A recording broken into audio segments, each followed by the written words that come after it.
Hello intelligence, welcome to Akshay Chopra maths. आज की video में हम 10th class chapter number 5 arithmetic progression exemplar में से डिस्कस करने वाले हैं। ओके, हम करने वाले हैं इसकी एक्सरसाइज 5.3। क्वेश्चन हम करेंगे 33, 34 एंड 35। पहले 32 क्वेश्चंस हम पिछली वीडियोस में कर चुके हैं। तो बेटा इससे पहले हम जितने भी एग्जाम्पलर के चैप्टर्स कर चुके हैं उन सब का लिंक प्लस एनसीईआरटी सॉल्यूशन का लिंक प्लस व्हाट्सएप ग्रुप का लिंक, बेटा ये सब कुछ आपको डिस्क्रिप्शन में मिल जाएगा। ओके, तो व्हाट्सएप ग्रुप में ज़रूर ऐड होना ताकि आप अपने डाउट सारे क्लियर कर सको। चलिए 33 क्वेश्चन स्टार्ट करते हैं। This sum of first n terms of AP की पहली एन टर्म्स का sum whose first term is a. ठीक है जी, ये है question number 33। First term a दे रखी है and common difference is 20। Common difference 20 दे रखा है। उसकी पहली एन टर्म्स का सम, ठीक है, तो निकाल लो।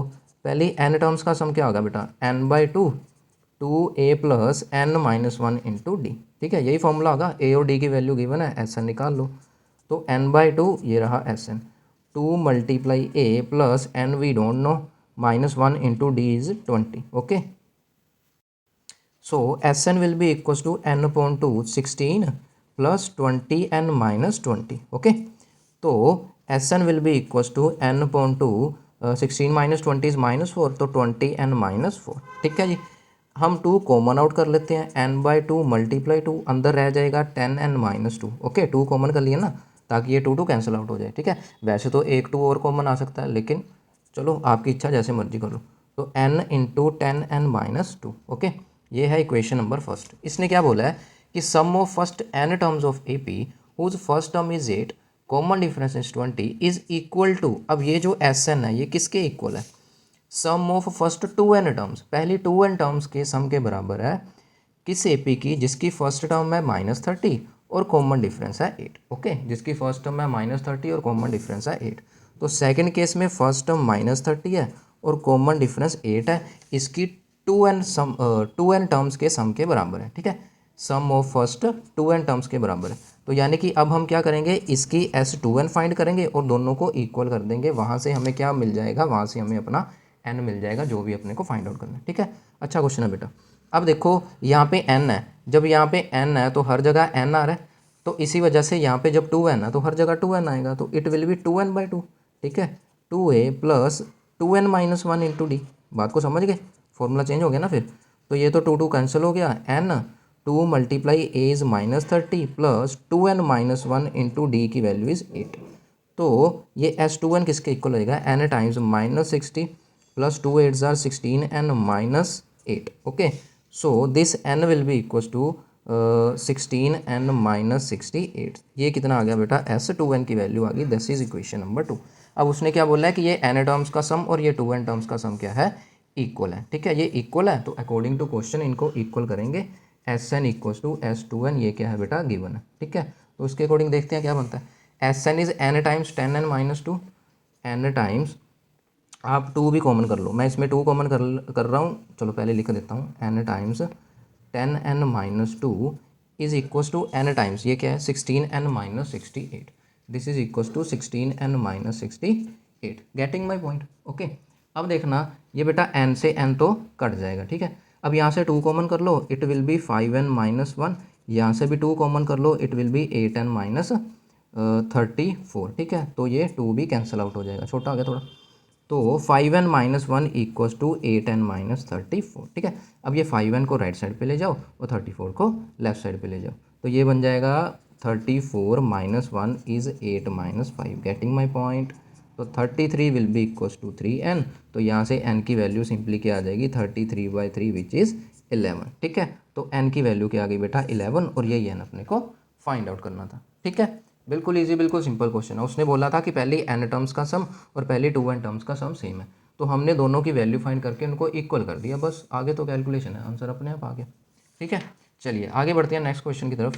क्वेश्चन नंबर 34 बेटा इसके बाद हम करेंगे। ठीक है, उसकी स्टेटमेंट थोड़ी बड़ी है तो यहाँ पे स्टेटमेंट कंप्लीट नहीं हो रही थी। Yasmin saves 32 rupees during the first month. ठीक है जी, उसने 32 रुपीज़ सेव करे पहले महीने, 36 सेव करे सेकंड मंथ और 40 रुपीज़ सेव करे थर्ड मंथ, और ऐसे ही चलता जा रहा है। If she continues to save in this manner, अगर वो ऐसे ही कंटिन्यू कर रही है, ठीक है, तो in how many month, how many का मतलब होता है एन की वैल्यू फाइंड करना। मैं बार बार आपको बोलता हूँ विल शी सेव ₹2000। तो वह कहती कितने महीने में वो 2000 रुपये सेव कर लेगी। 2000 टोटल सेव कर लेगी, मतलब ये SN दे रखा है, ठीक है, ये क्या दे रखा है, ये SN दे रखा है, ठीक है। उसने बोला ना कितने महीने में उसके पास 2000 सेविंग हो जाएगी, ठीक है। तो सेविंग का मतलब क्या होता है, टोटल ही तो होता है, यानी कि SN की वैल्यू दे रखी है, ठीक है। अब यहाँ पे जब मैं AP की बात करूँ तो जो AP बन रही है, AP तो यही बन रही है ना, पहली टर्म 32 है, नेक्स्ट टर्म 36 है, उसके बाद 40 आ गया एंड सो ऑन, ठीक है। तो यहाँ पर देखो A की वैल्यू 32 है और D की वैल्यू क्या है 36 माइनस 32 जो कि 4 आ गया, और SN की value is given to be 2000 और हमें N की वैल्यू फाइंड आउट करनी है। सिंपल सा क्वेश्चन है, समझ गए, ठीक है। चलिए देखते हैं कैसे होगा, कैसे क्या होना है, सिंपल सा फॉर्मूला लगाना बस। अब देखना SN का फॉर्मूला लगा दो। SN का फॉर्मूला क्या होता है, sorry N/2 2A plus N-1 into D equals to 2000, यही तो है, ठीक है। अच्छा N की वैल्यू तो हमें फाइंड आउट करनी है। N/2 2 multiply A is 32 plus N-1 into D की वैल्यू क्या आई थी बेटा 4 आई थी, ठीक है। दिस इज इक्वल्स टू 2000, ठीक है। अब बच्चे क्या करेंगे, इस 2 को उधर ले जाके मल्टीप्लाई कर देंगे, ऐसा मत करना क्योंकि इससे क्वेश्चन आसान हो रहा है। ये देखो जैसे मैं कर रहा हूँ, ये 64 बन गया प्लस 4N-4 आ गया इक्वल्स टू 2000, ठीक है। क्योंकि बेटा यहाँ से देखो ये सारे इवन नंबर है ना, तो 2 कॉमन आउट होके कैंसिल ही हो जाएगा, तो ये बन जाएगा 60 प्लस 4N, ठीक है, इक्वल्स टू 2000। तो आप 2 यहीं से कैंसिल कर दो रैदर देन कि इसको 4000 बना के बड़ा करना है। तो N/2 इंटू 2 कॉमन कर दो, it will be equals to 30 plus 2N। बात को समझ गए, दिस इज इक्वल्स टू 2000, तो ये 2 कैंसिल आउट हो जाएगा। बात को समझ गए, ठीक है। अब क्या करना है, एक 2 और कॉमन कर दो, इसको लिख दो 2 मल्टीप्लाई N, ये बन जाएगा 15 प्लस N इक्वल्स टू 2000, ठीक है। ये मैं इसलिए कर रहा हूँ ताकि मैं इसको कैंसिल आउट कर दूँ, समझिए। ये बेटा आपके ऊपर है, आपने नहीं कॉमन वगैरह करना, आपको ये कैलकुलेशन मुश्किल लगती है तो आप अपने तरीके से कर लो, कोई बात नहीं, आंसर वही आएगा। तो it will be equals to N times 15 plus N equals to 1000, okay. तो बस यहाँ से क्वाड्रेटिक इक्वेशन बन गई, 15N उसमें ऐड करा N स्क्वेयर, तो ये 1000 बन गया, यानी कि फाइनल इक्वेशन क्या बन गई, N square plus 15N minus 1000 equals to 0। तो ये आपकी क्वाड्रेटिक इक्वेशन बन गई ना फोर्थ चैप्टर वाली। अब बस इसको सोल्व करना है, फैक्टराइजेशन करो, क्वाड्रेटिक लगाओ, जो मर्जी करो, आपकी N की वैल्यू आ जाएगी, मतलब आपको पता चल जाएगा कि कितने महीने में 2000 रुपये उसको सेविंग हो जाएगी, ठीक है। तो इक्वेशन दोबारा लिख देता हूँ, N square plus 15N minus 1000 equals to 0, okay. एक मिनट वेट अ मिनट, हाँ अब ठीक है। हाँ देखना, मैं इसमें क्वाड्रेटिक फॉर्मूला लगा रहा हूँ, आप चाहो तो फैक्टराइजेशन से कर सकते हो, नो इश्यूज़, ठीक है, आंसर वही आएगा। तो यहाँ से देखा जाए तो A की वैल्यू बेटा 1 है, ठीक है, B is 15 and C is negative of 1000, okay. तो यहाँ से N की वैल्यू क्या आएगी, -B plus minus B square minus 4AC upon में 2A। मेरी बात को समझ रहे हो, यहाँ पे x में इक्वेशन होती तो x की वैल्यू आती है ना, यहाँ पे N में इक्वेशन है तो N की वैल्यू आएगी। तो minus of B plus minus B square minus 4 into A into C under the root upon 2 multiply A, getting my point, okay. तो -15 प्लस माइनस ये क्या बनेगा, आप देखो 15 स्क्वेयर इज 225 और ये नेगेटिव नेगेटिव क्या हो जाएगा, positive, positive 4000 under the root upon 2। तो N will be equals to -15 plus minus 4225 under the root upon 2, ठीक है। अब तुम्हारा काम रह जाएगा 4225 का स्क्वायर रूट कैलकुलेट करना। तो N will be equals to -15 plus minus 65 बन जाएगा बेटा अपॉन 2, ठीक है। अब आप बोलोगे सर आपने सीधा 65 कैसे लिख दिया, मैंने सीधा नहीं लिखा बेटा, शॉर्टकट मेथड अप्लाई किया है। तो स्क्वायर रूट निकालने का शॉर्टकट क्या होता है, ये मैंने शॉर्ट्स में बता रखा है, तो आप शॉर्ट्स में जाके जरूर देखना, ठीक है। तो -15 प्लस 65/2 एक आ गया, तो -15 माइनस 65/2 दूसरा आ गया। अब ध्यान दो बेटा, इसको तो कैलकुलेट करने की ज़रूरत ही नहीं है क्योंकि ये आंसर नेगेटिव में आएगा ना, और N का मतलब क्या था, नंबर ऑफ मंथ। अब महीने में नेगेटिव में थोड़ी होंगे, -5 महीने में 2000 जोड़ लिए, -15 महीने में 2000 जोड़ लिए, ऐसे थोड़ी होगा, ठीक है। तो ये तो हो गया कैंसिल, तो यहीं से अपना आंसर आएगा जो भी आएगा। तो N ये क्या बन गया 15 65, ये 50 आ गया, 50/2 यानी कि 25, N की वैल्यू क्या आ गई 25, ठीक है। तो इसको कर देना रिजेक्ट, N की वैल्यू 25 और ये बन गया आपका आंसर, ठीक है। तो साथ में इंग्लिश भी लिख देना, देयरफॉर वो नाम क्या था लड़की का, यास्मीन, ठीक है, Yasmin will save ₹2000 in 25 months, ठीक है। तो वो 25 महीने में 2000 रुपये जोड़ लेगी, ठीक है जी। चलिए आगे बढ़ते हैं, लास्ट क्वेश्चन है बेटा 34 नंबर क्वेश्चन, ठीक है। इसकी स्टेटमेंट बड़ी है लेकिन घबराना नहीं है, क्वेश्चन उतना ही आसान है, ठीक है। ये जो आपके होते हैं ना केस स्टडी वगैरह वाले क्वेश्चन, वो इसी तरह से आते हैं, बड़ी बड़ी स्टेटमेंट दे देंगे, बच्चा डर जाएगा, पता नहीं क्या हो गया हमारे साथ, होता कुछ भी नहीं है। देखो 34th question is Kanika was given her pocket money for January 1 2008। Kanika को बेटा पॉकेट मनी मिली 1 जनवरी 2008 को, ठीक है जी। She puts ₹1 on day 1, ₹2 on day 2, ₹3 on day 3 and continue doing so till the end of the month from this money into her piggy bank। ये main line है। उसने क्या बोला, कहते हैं उसको कुछ पॉकेट मनी मिली, वो अपने को पता नहीं है कितनी पॉकेट मनी मिली, ठीक है। वो पॉकेट मनी मिली थी 1 जनवरी 2008 को।